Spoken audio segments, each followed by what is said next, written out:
Progression for me is life. Progression for me is one of the most important parts of the game. So progression is really important for us in Assassin's Creed 2. We live the life of someone. That was the main idea, you know, when we say, let's have a character for over 30 years.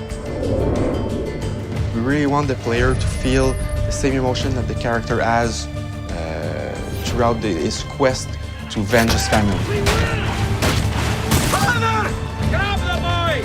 I'll kill you for what you've done! Our game begins in 1476 and it ends in 1503. So it's a considerable span of years for a video game. It's the height of the Italian Renaissance. This is when the most beautiful paintings, the greatest sculptures, the most wonderful architecture are all being built and created.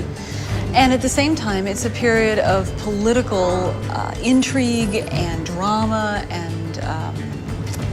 violence as well. What do you want, Vieri? So many things. A prettier bride. Oh, and yes, your life. There was a lot of really sparks of energy and interesting ideas that happened during that period. We also want our character to go through a change. I think the mission structure is completely compatible to the time span that we want to cover.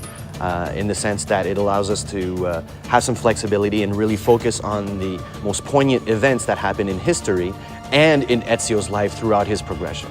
Throughout the game, he's going to encounter people. I was hoping you could help me with something. He will have friends that will teach him abilities. He will be taught fighting by his uncle. He will learn a few skills from the different groups of different factions in the crowd.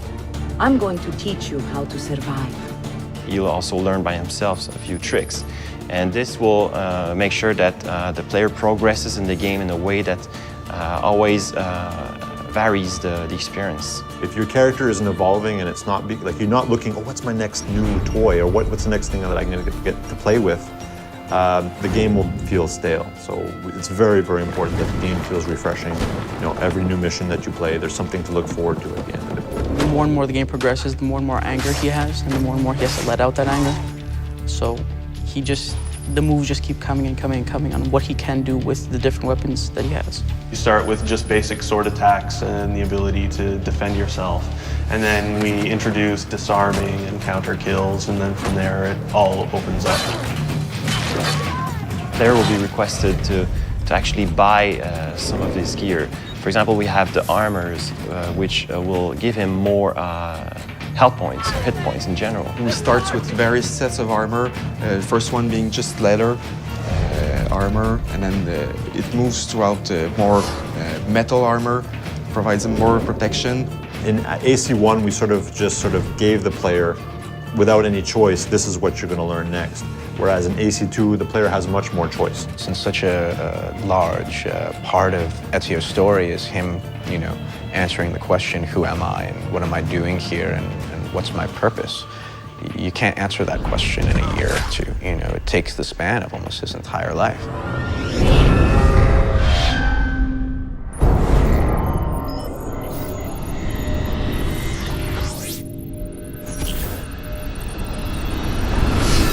Somewhere on a rooftop, there's a hero in a hood. Fear him not, lest you who have sinned, for his cause is good.